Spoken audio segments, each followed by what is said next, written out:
Let's talk about how to shift your mindset to change your future.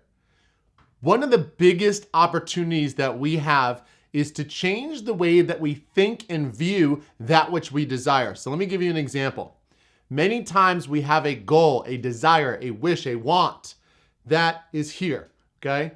And our reality currently is here. So all day, every day, we are reminded that what we want is way over here. Imagine this being far over to the side, and then where we are is here. Now that gap creates feelings of lack, separation, anxiety, self-doubt. I'm never gonna get there. These conversations happen with all of us, right? Sound familiar? So in order to close the gap, there's a couple things we need to do. Now, keep in mind, it's the vibe and energy that you're giving off by constantly reminding yourself of how far you are away from that which you desire that is killing you. It's lowering your vibe. It's, I'm not there, I don't feel good. I'm not here yet, I'm over here and I want to be here, I feel anxious. It's all these lower vibe emotions that are pulling down your energy and enabling you to procrastinate and also make excuses, make poor decisions, all because you're doing it in a lower vibe state. There's different levels of vibration or consciousness. And we've got joy and excitement up here. We've got guilt, embarrassment, shame down here. But every time you've got that gap, it's creating an energy, and that energy fuels your next feeling, your next thought, and your next action. So what do we do about that?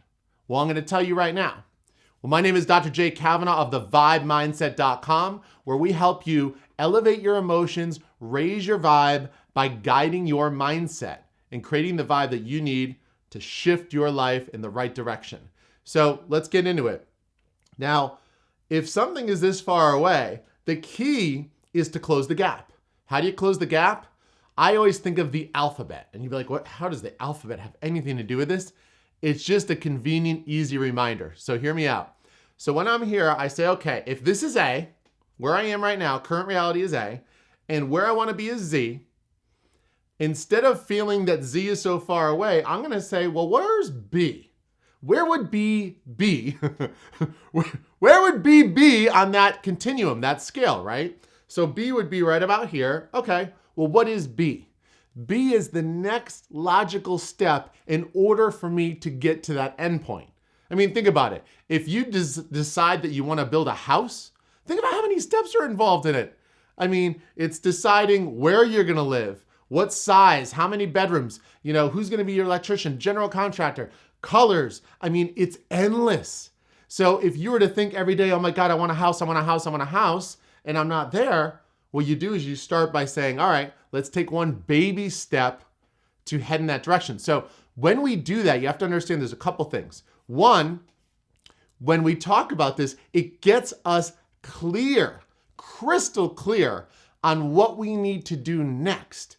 Oftentimes, like if you said, hey, I want to be happy, okay? What does that mean? Do you want to be happy in health, wealth, relationships? Do you want more money?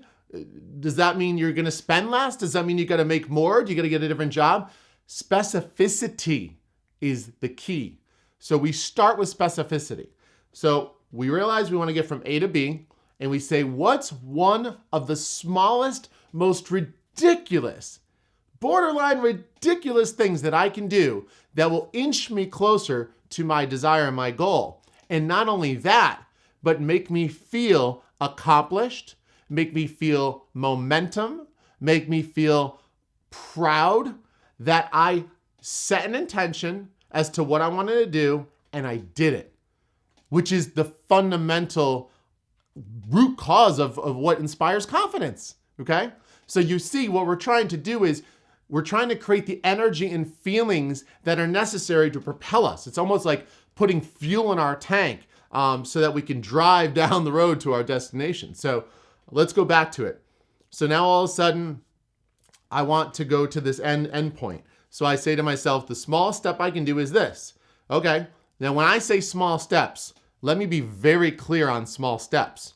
Small steps could be, if you wanted to work out, it could be as simple as you imagining what your workout will be. where you literally could sit there and just imagine, what are the 3 types of exercises I want to do? That is a small step in the right direction. It could be as small as going and getting your workout outfit and laying it on your bed.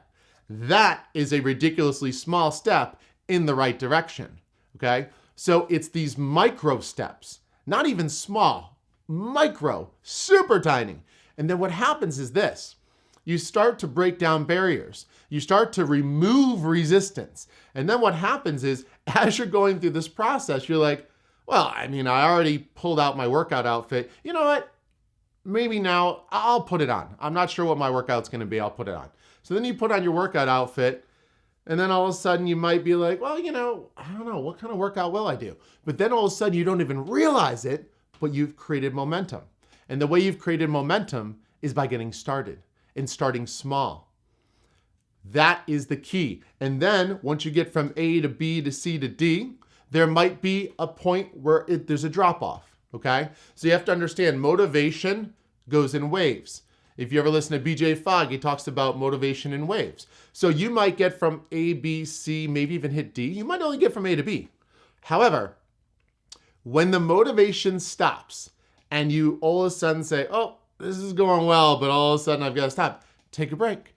Take a day off, take an hour off, take 10 minutes. It doesn't matter. The key is that you've moved, okay? Then when the feeling arises, think about how to get from D to E, from C to D. Play the same game again, and when it's time, boom, you'll kick right back in. You'll get that vibe and energy up. You will shift your mindset to change your future by creating momentum through small, tiny changes, small, tiny steps that you reward yourself for. You've got to reward yourself. And you know what the best way to reward yourself is? It's to familiarize yourself with the feeling of the ultimate goal fulfilled. So let me explain what that would mean. If you wanted to be in love with someone, and that was your goal, to find a mate, as you're accomplishing each of those goals, keep in mind, one of the keys to motivate you to take another action is to feel some sort of elevated emotion at the end of the completion of that small, tiny task. And if you can feel pride, that's great. Feel accomplishment, that's great. But try to sprinkle in a little bit of that ultimate feeling you wish to exist in experience. So, like, let's say, for example, it's love. So feel the pride. You go from A to B. Feel the pride, feel the accomplishment, but then feel a little bit of love. A little bit of love for yourself. Feel like, imagine in your mind what it's gonna feel like, what that love's gonna feel like when you find that special person, or when you achieve that health status that you want. What are you gonna feel like? Imagine what your body is gonna feel like in detail. Imagine with all 5 senses, what is it gonna feel like? And then reward yourself with the feeling, because the additional bonus is that when you start to familiarize yourself with that feeling, you're also raising your vibe and you're aligning that vibe and energy. If the vibe and energy of what you want is here, and that's that feeling of love, and your energy is in, pain or disgust, there's no alignment. To get into alignment, you've got to feel that feeling ahead of the event. And the more you accomplish those little tasks and the more you feel it, you start to align that what you desire on the exact same plane energetically with that feeling that you ultimately want to have. And then it becomes familiar. And when something becomes familiar, the brain doesn't start to tap the brakes like it used to. The brain loves to tap the brakes when something feels unfamiliar, uncertain, or uncomfortable. So how do we decrease those feelings? By making things familiar, by feeling the feeling ahead of the event. This is the key. This is like the final boom, boom, punch to get this plan into action. I want to hear your success stories, so share what you've done, how it's worked for you. Love to hear from you guys. Let's engage. If you want to hear more tips like this, obviously subscribe, but we've got 2 videos up here. And don't forget to check out thevibemindset.com. We've got some great goodies over there for you and would love to connect with you on a deeper level. Thank you so much for your time. You got this. I'm telling you, you now know how to shift and elevate your emotions and change that mindset and change your future. Thank you so much.